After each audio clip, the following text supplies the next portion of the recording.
pretty much picked for me. I was fine with it. Combat camera in Norfolk, Atlantic. So that's where I went, combat camera. The first day I showed up, I remember Senior Chief, I forgot his name, came up to me and goes, "You ready to go to Iraq, right?" I'm like, "Yeah." Reality hit. Here I am at combat camera. They're telling me you're going to Iraq real fast, and so. But they didn't send me to Iraq real fast. They sent me straight to. We had a tsunami happen in, I don't know, Indonesia or somewhere like that. And I went straight there, and then I came back from there. About 2 months later, they sent me straight to Iraq.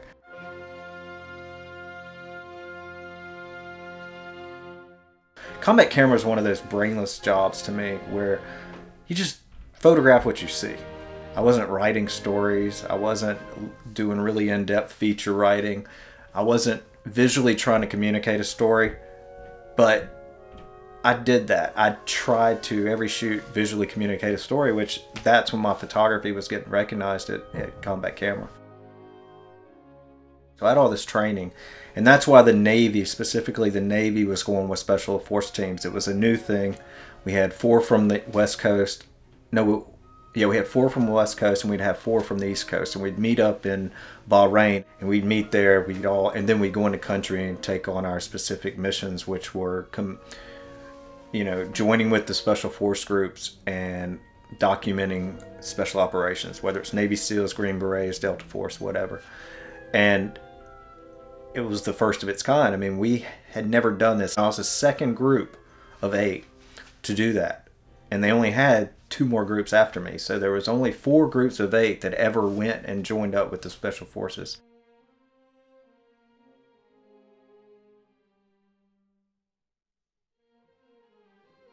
After they started pulling out of Iraq, and the Army trained up their people to document, and the Air Force they started going there as well. So once every other branch got up to speed, it just all kind of dissipated. Because they could document their own stuff. And even technology, I mean, when you've got Army guys now with GoPros on and running around, they don't need a photographer. They don't need a videographer that gets in the way. I'm very blessed and privileged to have been able to experience that. But it is the reason why I deal with PTSD, because I was the most gung-ho. I had to have been the most gung-ho journalist there, because here I am with degrees, and this is a chance of a lifetime to document and get imagery that, Pulitzer imagery. No, I mean, like, no shit, the type imagery that people would get, or an awe-inspiring imagery. Little did I know that 90% of everything I took, no one's seen, because it was all internal special operation stuff. I mean, I wish I could show some of the photos. Yeah, but you can't. They dwell in my brain now, and it's what I have the nightmares about.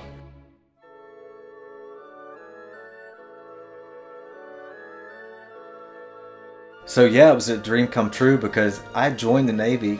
One of the reasons I joined was to be a Navy SEAL and take those cool photos and be part of the teams. And here I was actually doing that. I wasn't a Navy SEAL, and I didn't have to marry a team, and my whole life wasn't revolved around it. I could just experience it for a short time, which was really cool. It made me thankful I didn't become one, to tell you the truth. But it was awesome. I guess that's the best word to describe it.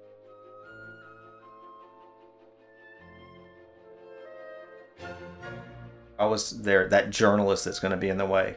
So what I did is, let's go to the gun range, outshoot a couple of the Special Force guys. Outshot them. I mean, I'm a redneck from Georgia, Louisiana. I've been shooting guns since I was 6, so it was great. To outshoot them, that gained some respect. And then when we go on a mission, we went on just some basic missions, I would photograph every single individual on the team and get them in a moment, a good portrait of them working. And then I would take them CDs to their chews, which are basically their rooms. And then they just took me in as one of their brothers in arms. I mean, it was wonderful. Very early on, I mean, one of my first missions was the mission where I had hit a guy over the head with my camera, basically to save my own life. He ended up being the jackpot, and once that got around and all the intelligence within the forces, they all knew that a cameraman had knocked out an insurgent, and he was a level 1. He was an Al Qaeda operative. So I had captured this Al Qaeda guy, and everybody's like, "Oh, send that photographer to us. We want to document some stuff, you know." So I guess that's where it became. I was kind of like the prima donna in country at the time. I was in so much. The night I got injured by a grenade, I was actually doing air scan. So we have the Eye of God. We used to call it the Eye of Ra. And basically, it's a plane, an Air Force plane with a, you know, doing the infrared motion video. And I'm in the back of the Humvee, and I'm looking at it, and I'm calling out where the individuals are going. It's like, you know, number 1 peeled left, number 1 right. Let's take number 3, you know, that type thing. And in country, I had 2 weapons, an M4 and a 9mm.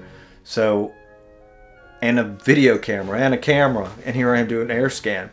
So what happened is when I got injured, I jumped out as part of the team to this guy acting like he was giving up in front of the Humvee, and he wasn't giving up. He was walking, and he had a grenade behind his head, and he threw it at us.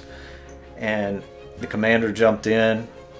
Everybody else was still in the vehicle. The 50 cal guy wasn't even on him because we were on him. He was doing scanning, and then we had a translator next to me.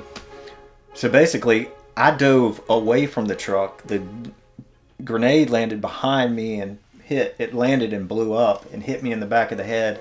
And I guess it hit my hand when I was somewhere. It just shrapnel hit my hand, and I was bleeding, but I didn't even know because when I hit the ground, I was shooting the guy, and so I had to kill him. And it's funny how they talk about everything going slow motion, because so many times in Iraq things went slow motion, like real slow motion. Because after that, we pulled the guy, and there was still a grenade on the ground, and we went to the grenade, and here I am, a photographer, injured already. I didn't know. And I walked with his name was Red, and I walked with him to the grenade to disarm the grenade by putting C4 on it and a fuse. And I'm standing over him photographing a grenade cut in half. And he's like, "Okay, let's go." And we turn around and run away from the grenade when it's going to blow up. And I get hit again. Boom! It just blows up behind me. As I was running away, I don't know if I got the shrapnel then or the first time. But anyway, long story short is it was crazy. And it was all slow motion, and it's part of the nightmares. It's like everything's slow motion. I know every element of it, the smells, the sights, because I was photographing everything. I was calm during everything we ever did in Iraq. It was really weird. I was most calm when I was in Humvees, and I knew it could blow up anytime, because it's like, I don't know what that means, but I just remember being so relaxed and so calm. But that's just crazy me.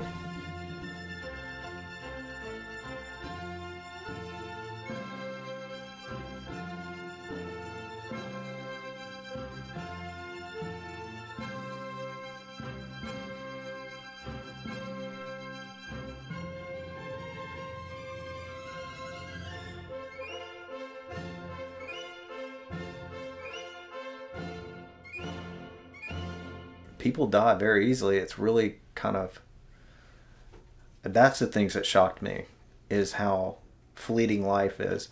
And I brought that back with me. I know I came back with a whole new sense of life is too short. I'm going to live my life to the fullest, take a lot more risk. And I say take more risks, basically because I think I eluded death a couple times, and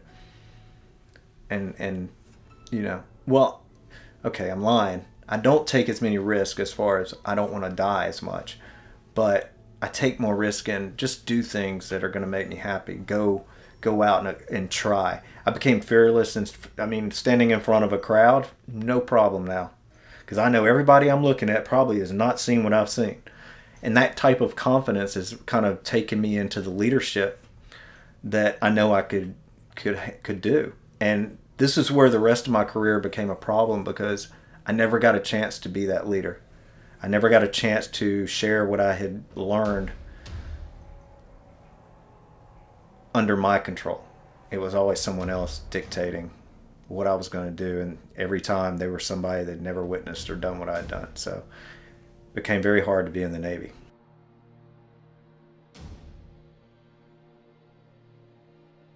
But the things that haunt me are so much other that went on while I was there. I saw a lot of death, a lot of people die. Had to shoot my weapon more than 3 times. So I saw friends. I saw Humvees blow up. I saw IEDs going off. I saw little kids getting shot.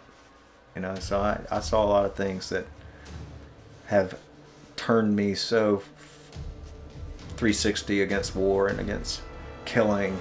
I mean, I don't even kill deer anymore. And I grew up hunting, and so when you ask, did it affect me? It did very much so affect me, because life, I don't want to kill anything. I don't even like killing ants anymore. Just because I guess I feel guilty about having to kill someone, and I also don't agree with it anymore at all. When you really get to know something and experience, I guess, what I experienced, you get a different perspective on what it is. So now I love them more than anything. Now I'm actually feeding deer and everything else, and I'm a tree hugger, and